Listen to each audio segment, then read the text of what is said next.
A sloth, a donkey, and a curious human. Send a prompt and see what they're doing. One hits record with a question on his mind. Two brothers pick it up, see what they find. Corn takes his time, Herman's got the facts. Back and forth, they never hold back. My weird prompts, come on in, that's where we begin. My weird prompts, glad you're here. This episode was generated using artificial intelligence. Please verify facts. My Weird Prompts is a community-driven initiative exploring how AI can fuel curiosity and uncover the fascinating ways our world works. GPU compute for this podcast is generously provided by Modal. Learn more at modal.com.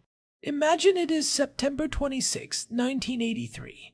A high-altitude bunker outside Moscow, known as Serpukhov 15, is buzzing with the low-frequency hum of Soviet early warning systems.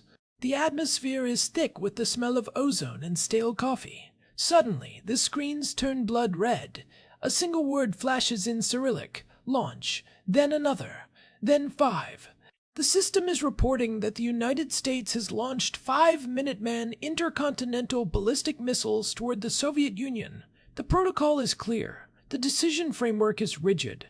If the system detects a launch, you report it up the chain, and the inevitable counterstrike begins. This is the height of the Cold War. Tensions are at a breaking point. But the man in the chair, Lieutenant Colonel Stanislav Petrov, hesitates. He looks at the data, looks at the rigid logic of the machine, and he senses something is wrong. Why only 5 missiles? A first strike should be a massive wave. He decides to ignore the framework. He calls it a false alarm. He survives the night, and because of that one moment of human intuition overriding a technical model, so does the rest of the world. That is one of the most chilling examples of what we call the decision paradox. We live in an era where we have more data, more sensors, and more computational power than at any point in human history, yet high-stakes choices feel more volatile and dangerous than ever. I am Herman Poppleberry, and I have spent the last few days buried in papers about how we have tried to formalize that moment of hesitation, how we have tried to build a computational architecture for the human gut. Today's prompt from Daniel is a massive one. It is about decision-making frameworks, ranging from the technical math of Bayesian networks to the simple lists we use to decide what to have for dinner. It is essentially the history of how we try to be less wrong in a world that is increasingly complex and ambiguous. It is funny you start with Petrov, because it highlights that we create these frameworks specifically, so we do not have to rely on a single guy in a bunker having a good day or a bad day. We want objectivity. We want a system that works the same way every time. Yet, in the highest stakes imaginable, the framework was the thing that almost killed us, because it could not account for a rare atmospheric reflection off high-altitude clouds, which is what actually triggered those sensors. Daniel's prompt covers the whole decision stack. We are talking about the evolution, from static lists to dynamic, AI-augmented systems. We did an episode a while back, episode 816, about the evolution of human order, from scrolls to databases. This feels like the logical next step. Once you've organized the world into a database, how do you actually decide what to do with all that information? Are we gaining the tools to handle this complexity, or are we just outsourcing our agency to algorithms we do not fully understand? That is the central question of 2026. The transition from static frameworks to dynamic systems is where the real story lives. For centuries, decision-making was seen as either divine will, throwing lots, or reading tea leaves, or pure, unteachable intuition. It was not until the Enlightenment that we started trying to map out the math of choice. We started with what is known as expected utility theory, or EUT. The idea was deceptively simple. If you have a set of choices, you multiply the probability of an outcome by the value, or utility, of that outcome. Whichever number is higher is the rational choice. If there is a 10% chance of winning $100, the expected utility is $10. If there is a 50% chance of winning $15, the expected utility is $7.50. You take the first bet. That sounds great on a chalkboard, but it assumes humans are these perfectly rational spherical calculators in a vacuum. We know that is not true. If I offer you a 50% chance to win $100 or a guaranteed $45, most people take the 45. The math says the 50% chance is worth $50, which is more, but the human brain hates the risk of getting zero. We are not expected utility machines. We are loss aversion machines. That is where Daniel Bernoulli stepped in with the St. Petersburg paradox. He realized that the marginal utility of money decreases as you get more of it. $1,000 to a billionaire is just statistical noise. $1,000 to a college student is life-changing. So the framework had to evolve to account for psychological utility, not just raw value. But even that was too simple. It did not account for how we actually process complex, multi-layered problems where there is no single right answer and where the variables are not all in the same currency. How do you compare the utility of a shorter commute versus the utility of a better school district for your kids? That is where something like the Analytic Hierarchy Process, or AHP, comes in. I remember you talking about Thomas Sauty before. He developed this in the 1970s to handle decisions that have a dozen different variables that do not speak the same language. It is a way of decomposing a massive, terrifying problem into a series of small, manageable comparisons. How do you compare the cost of a new city bridge with the environmental impact on a local bird species and the political optics of the mayor's re-election? You cannot just multiply those numbers together. Sauty's insight was brilliant because it acknowledged that humans are actually terrible at absolute scale, but great at relative comparison. If I ask you how many tons a bridge weighs, you have no idea. But if I show you two bridges, you can probably tell me which one looks heavier. The AHP breaks a decision into a hierarchy. At the top is your ultimate goal. Below that are your criteria cost, environment, politics. Below those are your alternatives. Plan A, Plan B, or Plan C. You then do pairwise comparisons for every single element. So you are basically sitting in a room and saying, between cost and environment, which is more important to me right now? And you use a scale, right? Yes, usually a scale of 1 to 9. Once you fill out these comparison matrices, the math uses eigenvectors, which are a way of finding the core direction of the data to calculate the specific weight of each factor. What I love about AHP is that it flushes out your inconsistencies. If you say cost is more important than environment, and environment is more important than politics, but then you say politics is more important than cost, the AHP framework catches that. It calculates a consistency ratio. If your ratio is too high, the model basically tells you that you're lying to yourself or that you do not actually know what you want. It forces a level of logical rigor that our brains usually skip over in favor of whichever criteria is shouting the loudest in our heads at that moment. It is a truth serum for your own priorities. But let's look at the more technical side that Daniel mentioned, Bayesian decision networks. This feels like the modern AI-adjacent approach. It is not just about comparing weights. It is about updating your entire worldview in real time as new data comes in. This isn't just a list. It's a living map. Bayesian networks are the gold standard for decision-making under uncertainty, especially as we move into this era of massive data streams. It goes back to Reverend Thomas Bayes and his theorem on conditional probability. The core idea is that you have a prior belief about the world. Then you see new evidence. You do not just throw away your old belief, you update it based on the strength of the new evidence to get a posterior belief. In a decision network, you have nodes representing variables and arrows representing dependencies. If we are deciding whether to launch a new product, one node might be market demand, another might be competitor response, and another might be production cost. And these nodes are not just yes or no switches. They are probability distributions. It is not will the competitor react, but what is the probability they react with a price cut versus a new feature?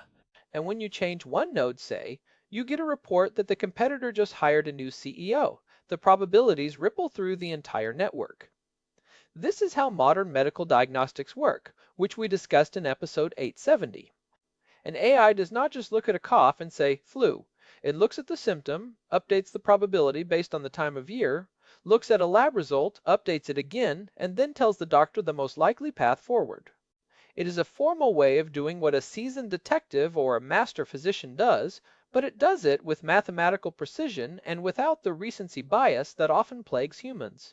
It strikes me, though, that these frameworks are often used to justify decisions that have already been made. There is a cynical side to this, where a committee uses a complex model like multi-criteria decision analysis, or MCDA, just to give a veneer of objectivity to a purely political choice. They tweak the weights until the model says what they wanted it to say from the beginning. But when we look at something like the military, they cannot afford that kind of theater. They take this stuff incredibly seriously because the feedback loop is often measured in lives lost. The military application of these frameworks is where the decision stack gets very real. They use something called the military decision making process, or MDMP. It is a 7-step cycle that is drilled into officers. It starts with the receipt of the mission and goes all the way through orders production, but the heart of it is course of action, or COA, development. They do not just pick one plan.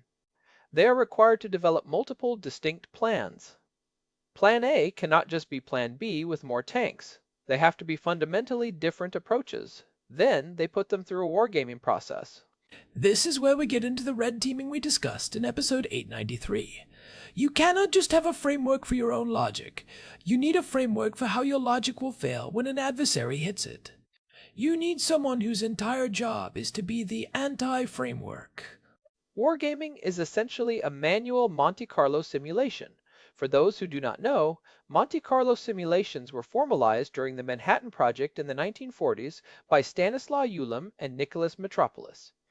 They were trying to understand neutron diffusion, which is incredibly random and complex. You cannot solve it with a simple equation. So, they ran the model thousands of times with slightly different random variables to see the range of possible outcomes. The military does this now with humans and computers.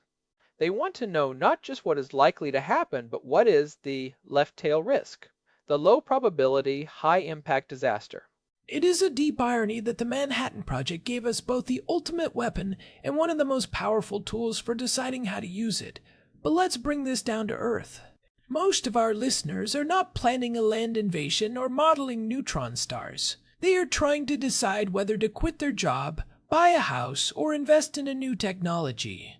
Daniel mentioned simpler frameworks like the Eisenhower matrix or SWOT analysis. Do these actually provide rigor, or are they just glorified to-do lists for people who want to feel productive? They serve a different purpose, cognitive offloading.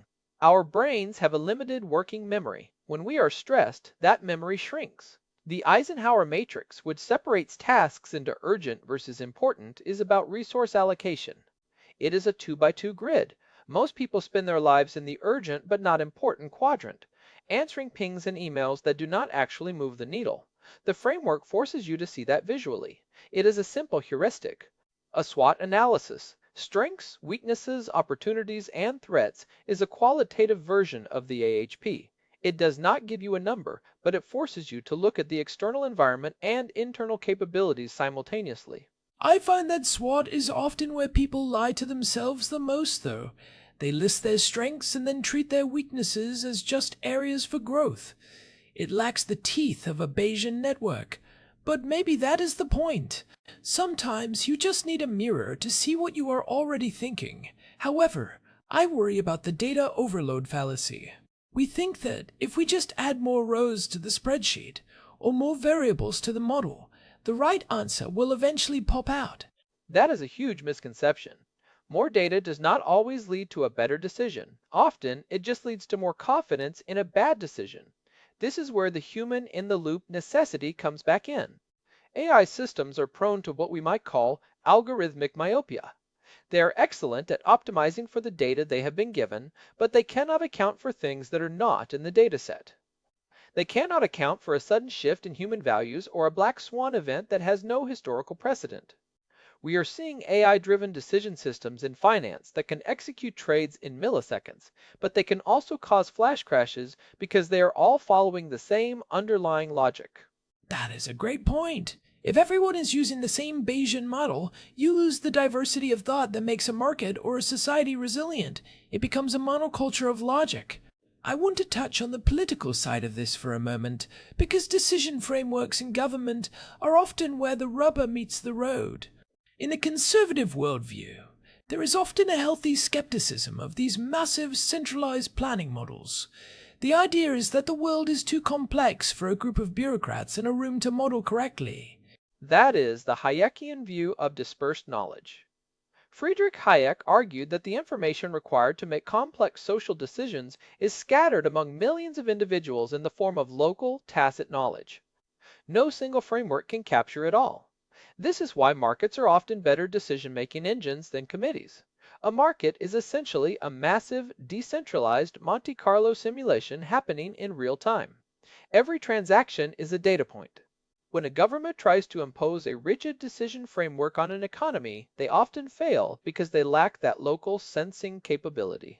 It is the difference between a top-down model and a bottom-up emergence. We see this in geopolitical strategy too. A strong leader often has to make a decision that flies in the face of what the bureaucratic models suggest. Look at the decision to move the United States Embassy to Jerusalem. For decades, the foreign policy establishment had frameworks and models suggesting this would lead to immediate, widespread regional collapse. The models said it was a non-starter. But the decision was made based on a different set of priorities, sovereignty, promises kept, and a different read on the regional dynamics, and the dire predictions of the models did not materialize. That is a perfect example of where the model becomes a cage. If your framework only includes the variables that have been true for the last 40 years, it cannot account for a paradigm shift. The model becomes a way to justify the status quo rather than a tool for discovery. This is why red teaming and adversarial thinking are so important. You have to actively try to break your own model. In the current administration, we see a preference for clarity and strength over the endless, on the one hand, on the other hand, style of decision making that you often see in academia. It is about identifying the core objective and moving toward it, rather than getting paralyzed by a multi-criteria decision analysis that has 55 different variables. There is a cost to complexity. Every variable you add to a decision framework is a potential point of failure. It is also a way to hide accountability. If a decision is based on a massive, opaque model, no one is responsible when it goes wrong. They just say, the model was off. But in a more traditional, leadership-driven framework, the person at the top owns the outcome. That clarity is actually a form of rigor itself. It is a different kind of framework, one based on responsibility rather than just probability. So where does that leave the modern professional?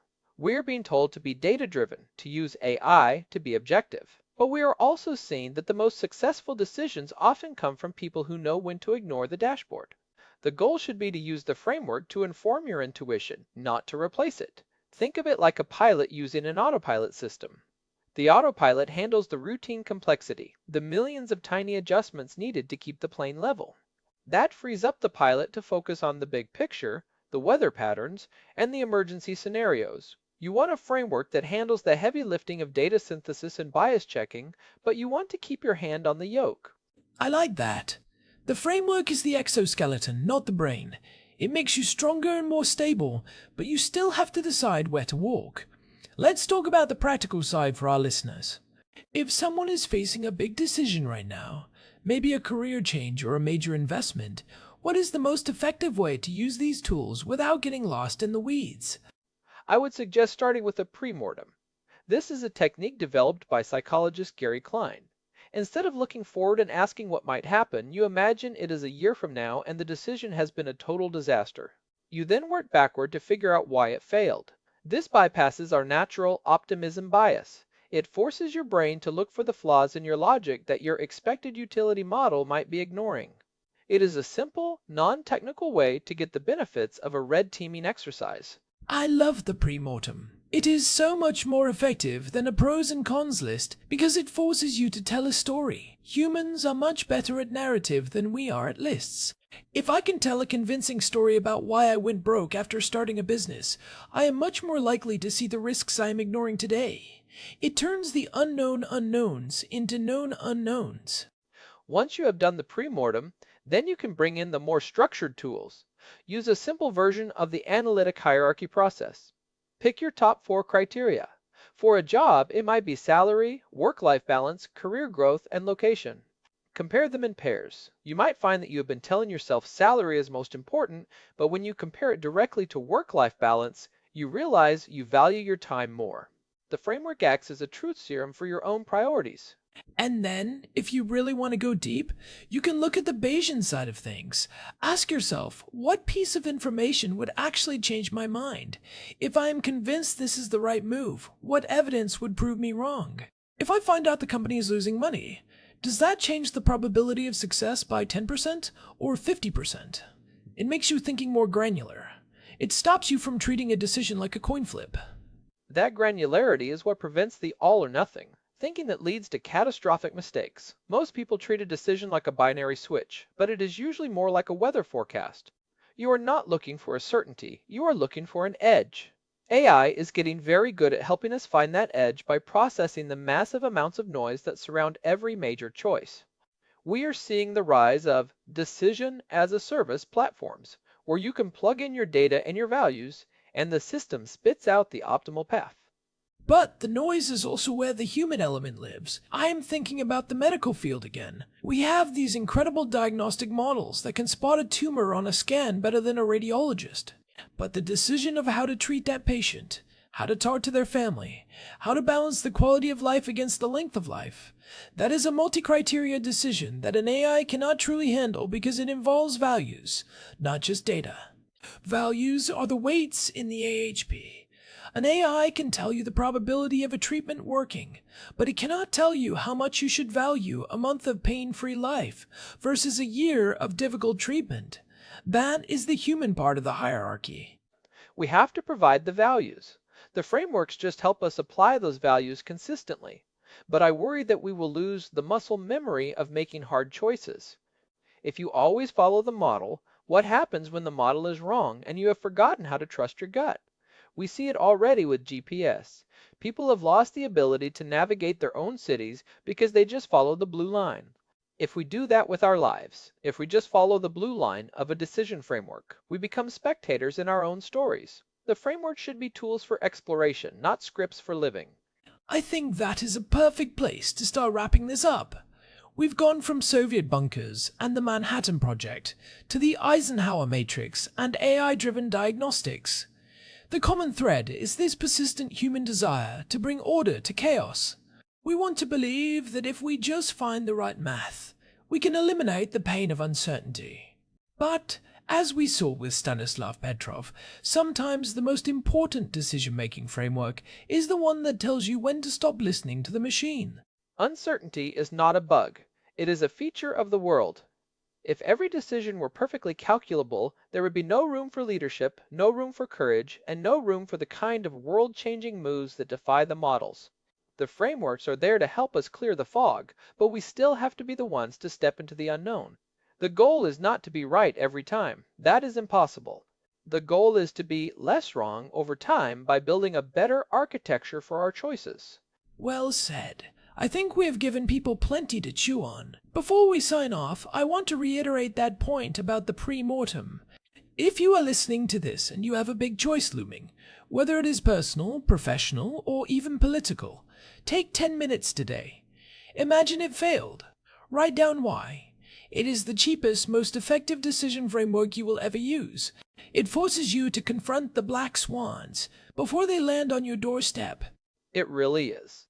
And for those who want to dive deeper into the technical side, there are some incredible open source tools for Bayesian networks and AHP that you can play with.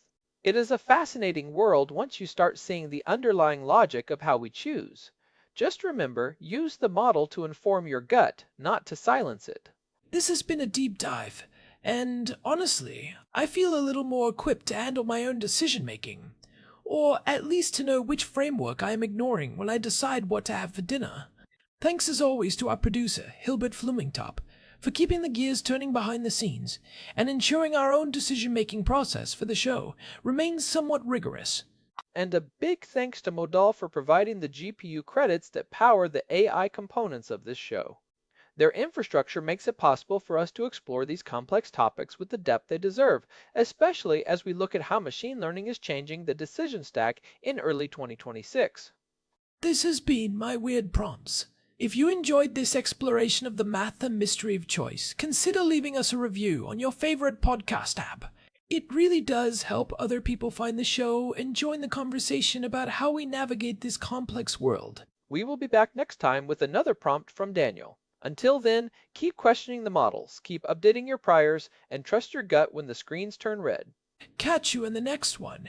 Goodbye. This episode was generated using Gemini Flash 3. Text-to-speech engine was Chatterbox. Thanks for listening to our show, my weird prompts, where our thoughts go from slow takes to facts on cue. We change and follow through. My weird prompts, that's the close from sloth